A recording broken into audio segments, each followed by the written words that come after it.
পঞ্চায়তৰ পৰা আমাৰ লগত আছে দুটামান বাইদেউ আছে ক'ৰ পৰা আহিছা ইয়াৰে নেকি মন্দিৰটো কেনেহেন মানে মন্দিৰটোৰ কথা অলপমান আশ্ৰম ন সৰি আশ্ৰম ৰন্ধন গাইজ তো আজি আমি এটা সৰ্থেবাৰী ধুনীয়া এটা জেগাত যাম এটা বঢ়িয়া ধুনীয়া মন্দিৰ এটা তাত যাম আৰু এইটো হৈছে আপোনাৰ সৰ্থেবাৰী যোৱা ৰাস্তা এইফালে সৰ্থেবাৰী যোৱা ৰাস্তা আৰু এইফালে আপোনাৰ টিহু যাব পাৰি নলবাৰীতে অৱস্থিত এটা ধুনীয়া মন্দিৰ আৰু এয়া মোৰ লগত আছে মোৰ লগকেইটা এয়া আমি ৰেডি হৈছোঁ যাবৰ কাৰণে ধুনীয়া জেগা এটা আপোনালোকক দেখাম আপোনালোকে থাকক মোৰ লগত What's up guys? আহক থাকক ব্লগটোত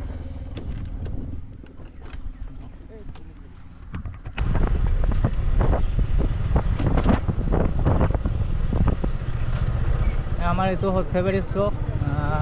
যদি নলবাৰী ফালৰ পৰা কোনোবা আহিব বিচাৰে এইটো চাইডৰ পৰা আহিব লাগিব এইটো চাইডৰ পৰা আপোনাৰ এনেকৈ আহিব লাগিব নলবাৰী তো আৰু অলপমান আগত আছে ইয়াৰ পৰা 4 কিলোমিটাৰমান দূৰ হ'ব এই আমাৰ সৰ্থেবাৰী এইফালে ভিতৰত সোমাই যাব লাগিব মই ভালকৈ দেখাই আছোঁ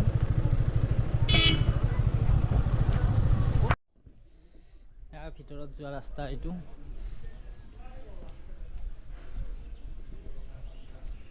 বহুত ধুনীয়া আশ্ৰম নসত্ৰ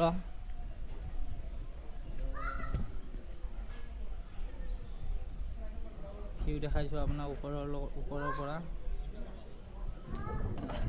বহুত ধুনীয়া লাগছে সঁচাই মনটো বহুত পবিত্ৰ ফিল হৈছে আহি মাথন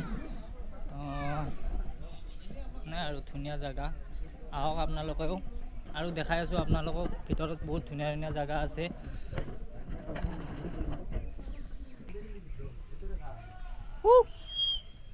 হাই দিয়া আৰু সঁচাই মজা লাগছে আহি একদম ধুনীয়া ফিল এটা এতিয়া আপোনাৰ শ্লোক এটা পাইছোঁ আত্মা প্ৰেমে জগতৰ শান্তিৰ মূল কৃষ্ণ গুৰু এটা ধুনীয়া এটা ৱৰ্ড লিখি থৈ দিছে ইয়াত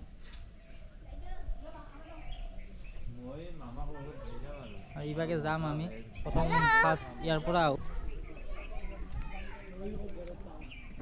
বহুত ধুনীয়া এই এটা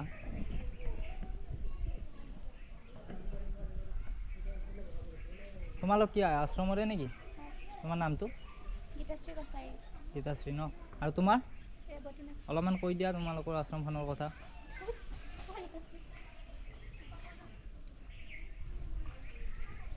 মানে আশ্ৰমৰ কথা আমি ইয়াতে পঢ়োঁ কৃষ্ণগুৰু মহাবিদ্যালয়ৰ হয় আমি ভকত হয় আমি শৰণীয় মানে সৰুৰে পৰা দেখি আহিছোঁ আৰু ইয়াৰ নীতি নিয়মখিনি ভাল লাগে ইয়াত থাকিলে নিজকে মানে ভাল অনুভৱ হৈ থাকে আৰু বাকী হয় এই আৰু ভাল লাগিল দিয়া হয় বহুত ধুনীয়া সঁচাই আহি আমাৰো ভাল লাগিছে আৰু চক এটা শান্তিৰ পৰিৱেশ মানে কি ধুনীয়া এটা জেগা আৰু থাকি ভাল লাগে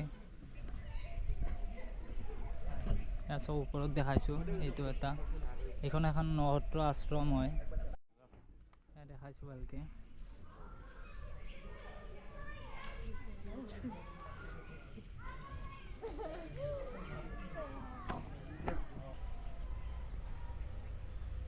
বহুত ডাঙৰ পুখুৰী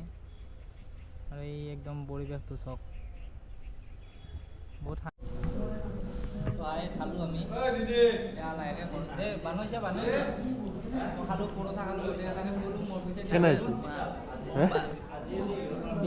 বুম বঢ়িয়া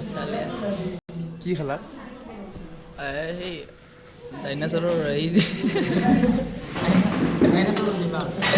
डायनासोर ऑमलेट टू तेल कम नहीं बनाऊंगा किस का गाना सुनेगा তুমি কি কবা एक कप चाह ही खाइছো হাই বঢ়িয়া বঢ়িয়া লাইক কৰক চেনেলটো সাবস্ক্ৰাইব কৰক আৰু বেল আইকনটো অল पे सेट कर दो